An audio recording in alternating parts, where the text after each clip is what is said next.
日本やベトナム、シンガポールと協議を行っているということです。PCR 検査と英文証明書の取得に関してなんですが、どれぐらいの費用が現在かかっているか。こんにちは。人生に楽しい旅を、すみやきです。今回は台湾いつ行けるという話をさせていただきます。台湾は近い国で行きやすい国だし、食事も美味しいし、親切な人も多い。私も今年の3月、私は音楽をやっているんですが、台湾でのツアーが入ってました。でも全てキャンセルになってしまいました。台湾いつ行けるのかな、そう思っている方も多いと思います。そこで今回は台湾について3つのことをお話しさせていただきます。まず1つ目は台湾の現在の状態。そして2つ目は現在台湾に入国できる方はどういった方が入国できるか、また入国するための手続きについて、3つ目は台湾渡航についての今後の可能性。この3つについてお話しさせていただきます。そして今コロナワクチンのこと、実際に効果があるのかどうかリサーチをしているんですが、現時点でのその統計結果のお話をさせていただきます。感染拡大が抑制されたらすぐにでも海外旅行に出かけたい、ビジネスで海外出張をする必要があるといった方もたくさんいらっしゃると思います。そういった方々に向けて感染拡大が抑制されてきたら国境が開かれるスピードが速いのではないかと思われる国々を紹介していこうと思います。ぜひ最後まで見て今後の参考にしてみてください。またこのチャンネルでは海外のこととか旅のこととか最新情報をお伝えしています。これからも様々な情報を配信していこうと思いますので、ぜひチャンネル登録お願いします。それでは台湾のお話をさせていただきます。こちら外務省のホームページです。要点をまとめてお伝えしていきます。2020年の3月19日から台湾は外国人が観光目的で台湾に来ることは一切禁止されている状態です。これは友達などを訪問するということも含みます。現在もこの状態が続いています。しかし2020年の6月の29日からビジネスであったり親族を訪問したりワーキングホリデーや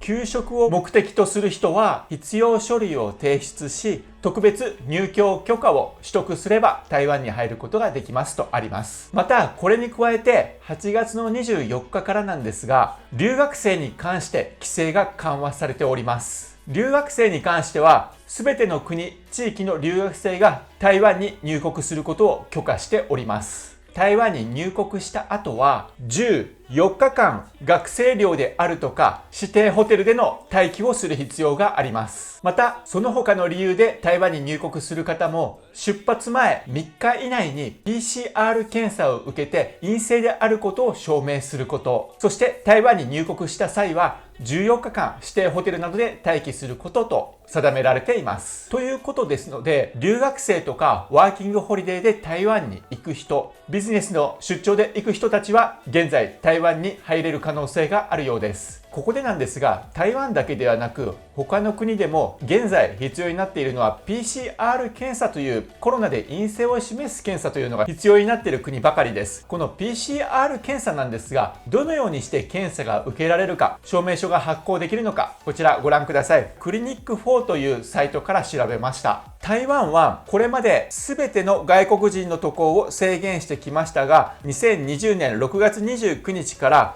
観光を除くビジネスなどの渡航については制限緩和することとなりました。台湾へ渡航するためには事前に特別入居許可を申請し許可を得ることが必要です。そしてフライト搭乗3営業日以内の新型コロナウイルス陰性を証明する英文証明書が必要になりますということです。英語で書いた証明書が必要になるということですね。それではこの PCR 検査と英文証明書の取得に関してなんですが、どれぐらいの費用が現在かかっているか、現時点ではというところなんですが、PCR 検査は3万円かかるということです。英文の陰性証明書の作成に関しては追加で1万円の費用がかかるということです。ですのでおよそ4万円くらいで英語で書いた陰性証明書が取得できるようです。スケジュールとしてはまずフライトの3日前にクリニックに行って PCR 検査を受けます。そしてこの PCR 検査の結果が出るのが翌日の夜の5時前後だということなんですね。ですので翌日の5時過ぎぐらいにもう一度クリニックに行くと陰性証明書を受け取れるようです。そしてその陰性証を持って空港に行きフライトに乗る、そのような手続きになっているようです。新型コロナの封じ込めに成功していると言われている台湾ですが、台湾の感染者数は昨日の時点で過去14日間に発見された新規感染者数の総計が99名、昨日の時点で1日あたりに見つかった新規感染者数が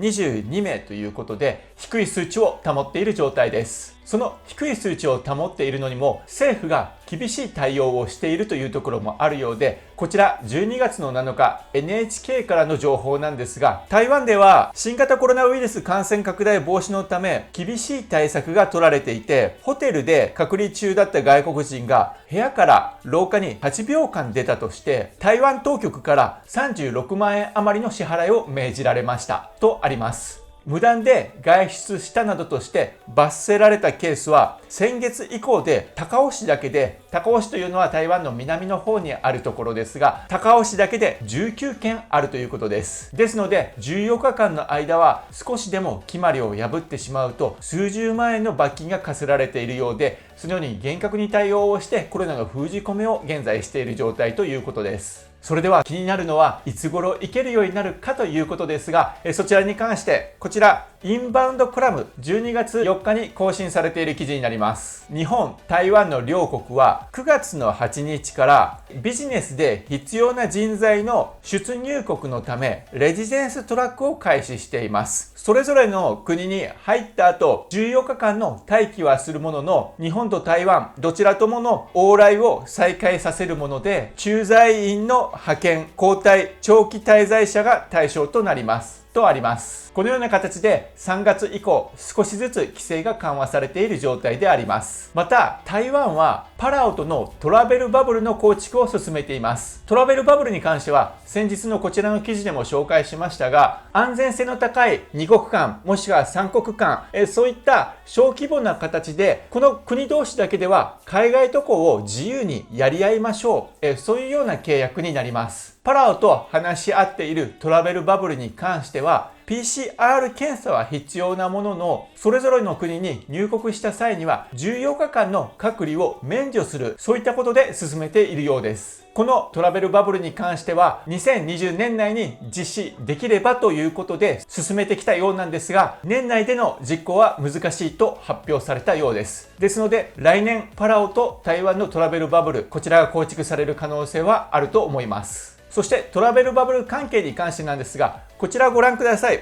NNA アジア経済ニュース11月13日の記事になります。台湾交通部の部長はトラベルバブルに関して日本などと実施の可能性について協議を進めていると明らかにしたと経済日報が伝えたと書いてあります。交通部はトラベルバブルの実施に向けて日本やベトナム、シンガポールと協議を行っているということです。ですので来年度のいつの時期になるかわからないんですが、日本と台湾のトラベルバブルが実現する可能性もあります。そうなると日本と台湾それぞれの国の人たちが行き来をする、そういったことになってきます。ただこちらの記事を見てください。 NNA の記事11月13日になります。台湾交通部は台湾と海外との観光を目的とする往来が来年10月から12月に再開されるとの見通しを示したとあります。往来の再開に関しては新型コロナウイルスの感染が低い地域、そういったところから始めていくと発表してまして、日本や韓国、ベトナム、香港、マカオ、ニュージーランドなどそういった国から国境の開放を開始していくというような可能性もあるという話をしているということです。実際この来年10月から12月という話なんですが、発表している期間によりその予測にもズレがあるところではありますが、それぞれの国、それぞれの期間も今後どういうふうになるのかがわからないというのが正直なところなのだと思います。なので現在世界でワクチンの接種が次第に始まってきてますので、そのワクチンの接種の効果を見ていくのはとても大切なことだと思っています。その効果がどれぐらいあるかにより新型コロナウイルスが収束に向かっていく時期がいつくらいなのか、そして海外旅行がいつくらいから可能になっていくのか、そういったことを予測しやすくなると思いますので、そのワクチンの効果の統計を数日前から取っております。こちらを見てみてください。まずロシアなんですが、10 12月の5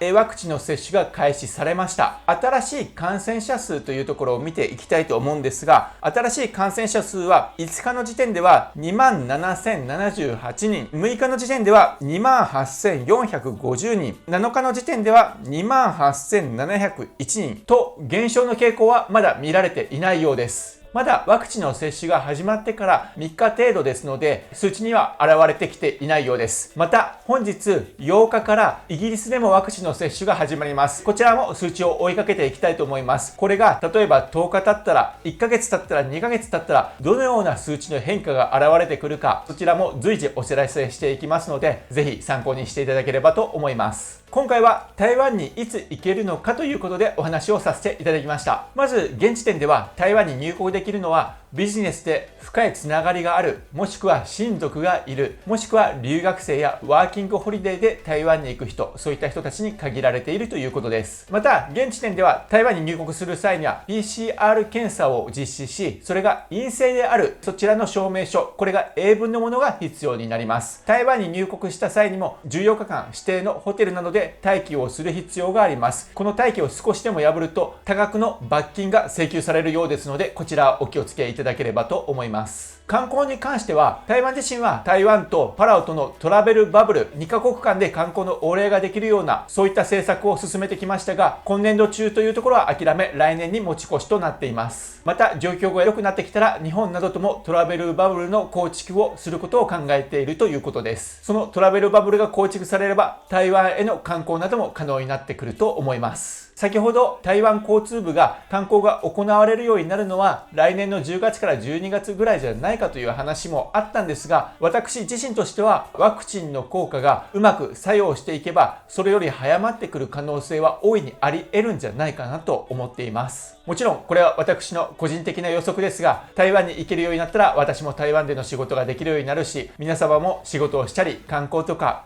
そういったことで台湾行きたいなと思っている方も大勢いらっしゃると思いますので、希望を持ってその日に備えたいと思います。そしてこのチャンネルでは台湾情報が入り次第そちらもお伝えしていきます。またワクチンの状況についてもどれくらい効果が上がっているのか、そちらも日々追っていきますので、そちらの情報もお伝えしていきます。今回は台湾についてのお話をさせていただきました。次回はタイについてお話をさせていただきたいと思います。いつもいいねとコメントいただいてありがとうございます。これからも YouTube 頑張って投稿していきますので、ぜひチャンネル登録よろしくお願いします。動画ご視聴ありがとうございました。